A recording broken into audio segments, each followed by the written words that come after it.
In this episode, we're going to look at how we can test React components that have been connected to Redux. To do this, we're going to leave the user HTTP example behind and go back to our counter list example.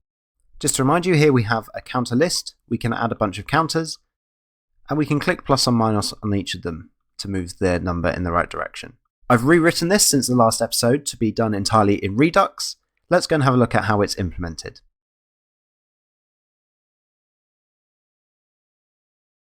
For the purposes of demonstration, I've left all the Redux code in one file. In an actual application, I'd split this out based on actions and reducers.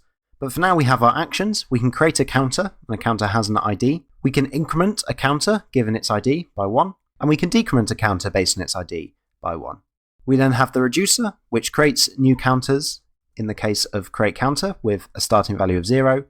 We can increment a counter by 1, and similarly, we can decrement a counter by 1. And that creates the store. Our app is now rendering the counter list component, but it's wrapping it using the Redux provider component, which takes the store and means that any component within the provider can talk to the store if it wants. The counter list component now has an add counter function, which just dispatches the create counter action, giving it a random string as its ID. And this is just this random string function here, which will generate a small string for us. It takes an array of counter IDs from the store, taking in the state and using object.keys to pull the keys off of it, which it gets given as the counter IDs prop. And in its render function, it maps over all of those IDs and renders a given counter. Rendering a counter simply means creating a list item, putting the counter component inside that, and also passing through the ID so each counter knows its ID. In the counter component, we can increment and decrement, which dispatch the corresponding actions. And our render function just takes the count from the properties and has the buttons to add and subtract. It maps state to props. I take the Redux state and I take the counter's props, and I pull out the count based on the ID that the counter has been given. One of the things people struggle with when it comes to testing these components is how can you create a Redux store for the purposes of testing? How can you replicate what happens in your real app in tests by creating a dummy Redux store and tracking what happens? The trick is actually to not do that. It's tempting and you think that's what you need to do to recreate the real life scenario correctly, but actually you can just use regular React components under test. Let's start with the counter component. At the bottom, we have this export default where we're exporting the connected counter component. So we're calling connect with the counter. So when our counter list components imports the default export of this file, it will get the connected counter component. However, what I've also done is export the React component counter. This is being exported as a named export, and this gives you the React component but not connected to Redux in any way, shape, or form. It's this version of the component that we can test. All that means is rather than have Redux provide a dispatch function, for example, for us, we can provide that under test. We can provide a dummy dispatch function that we can use to test whether our counter component calls it correctly. We'll do the same thing for our counter list component, but for now we're just going to focus on the counter component. So because we're going to be focusing on the counter test for now, I've gone into our counter list test file, which is currently completely empty, and I've just left a pending it spec in there. So Jest lets you define an it where you just pass the descriptive string and you don't pass a function, and that will tell Jest that it should skip this test. So you'll see here in our test suite output, we now have one skipped, and that's this test here. The error we're seeing is because in counter.test.js there aren't any tests, and that's what we're going to write now. We'll then come back and fill out the counter list tests. So let's write a first test which says it renders the count. And notice here my import for the counter component, I'm importing the named export counter rather than the default export. That's important because the default export is the one that's connected to Redux and it expects a store. The other one is the React component that doesn't know anything about Redux. So what we're going to do is we're going to render the counter component and give it the same props that Redux would give it if it was being rendered through Redux. So I'm going to create a props object here. And we're going to need to give it dispatch. And we need to give it a dummy function here, so I could give it that as a function.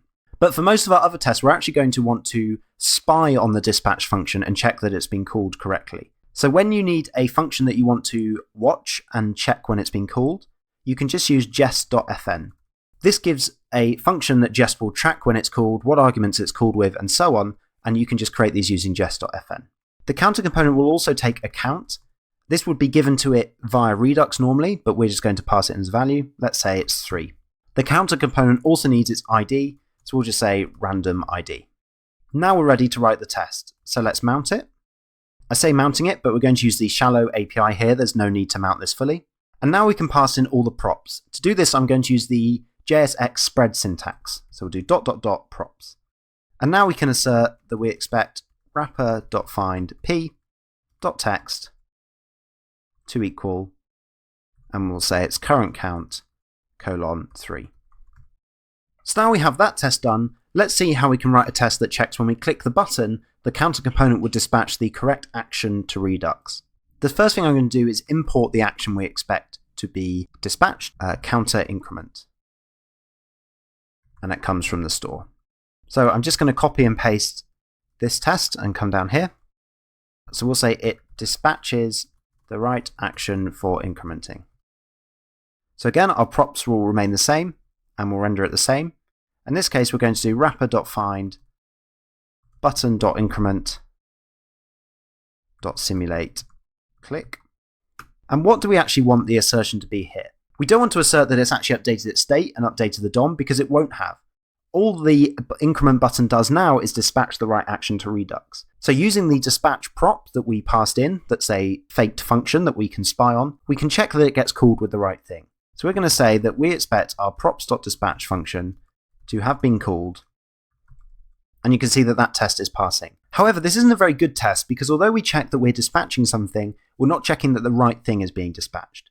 In our case, the thing that is being dispatched is that counter increment action. So we're going to say be called with, and we're going to call the counter increment action creator with our ID, which is props.id. And that's still passing, but it's now checking that it's dispatching with the right data. Just to show you that, let's go and break the increment button and make sure our test fails. So in here, I'm going to change the increment function to use a completely random ID that's not the correct ID. And we'll see now that the test fails. We expected the ID, random ID, but we got this ID of this random string. So by checking that dispatch is called, but called with the right arguments, we make our test much more resilient and much more thorough. Just to finish it off, let's write the same code for decrementing. I'm going to copy and paste the test as a starting point. So now we'll change incrementing here to decrementing, and I'm just going to sub this increment here for decrement, and here this counter increment becomes counter decrement. And I need to remember to import this at the top as well.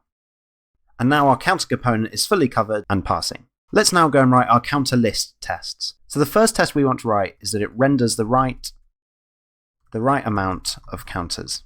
So what we're going to say here again is we'll start with our props, and we know that it also needs dispatch because it's hooked up via Redux. And we know that Redux will give it a list of counter IDs. So we'll give it ID1 and ID2, and that's all the props it takes. So then again, we can shallow render it by saying wrapper equals shallow counter list. And if you remember from when we first talked about shallow rendering, we can say we can expect wrapper.find counter to .length to equal 2. And you can see we get an error here. That error is because I forgot to pass the props into the counter list component. So ... props in there. You can see we get an error. We're expecting 2, but we're receiving none. So let's go and look at what's going on there. So to debug what's going on often in tests, I like to drop a wrapper.debug call and log it, which shows you the representation that Enzyme is working with. You can see it here. This is our counter list.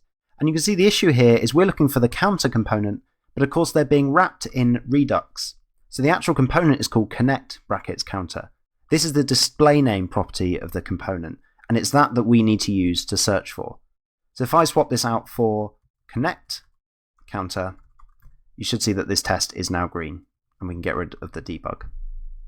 This might seem a bit brittle and a bit explicit, but actually I quite like it. I quite like that it's clear from reading this test that the counters that are being rendered by the counter list are indeed Redux-based counters. And you can clearly see that because of the connect around the counter name. To finish off our counter list tests, let's check that we can click add to dispatch the right action. To start with, I'll copy this test that we already have. Say it lets the user add more counters. So here we're going to say wrapper.find button.simulate click, and here we can expect dispatch, or rather props.dispatch, to have been called with, and in here we're going to call the action creator for adding a counter, and that is called create counter, so create counter.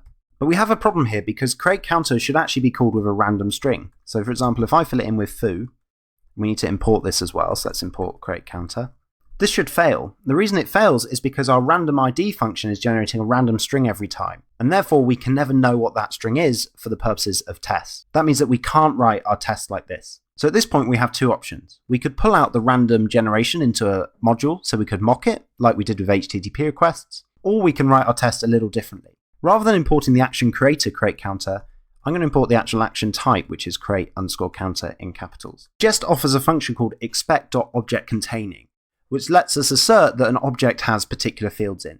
So we can say props.dispatch should be called with, and then we say expect.objectContaining, and here we give it the fields that we care about. So for example, we know its type will be createCounter, but we also want to assert on the ID, and again, this is the ID that's being randomly generated for us, so we don't know the actual value that's going to be called. But Jest lets us match against types as well, so I can say expect.any string. And if I do that, you'll see that the test is now passing. And just to prove that this is working correctly, if I swap string out for number, we'll see the test fail. You can see that Jest expected it to be called with any number, but it was called with this random string here. So in times where you have some form of random number or string or whatever being generated, remember that Jest's object containing and its expect.any with types is a really good way to still let you test those random values. This is really as much as there is to it to testing Redux in my experience. I've found by exporting the named version of the components that aren't connected to Redux and just applying the correct properties, you can test nearly all the functionality you'd want to. This is better for me than having to set up Redux and set up a dummy store for testing, which just slows down and adds more complexity.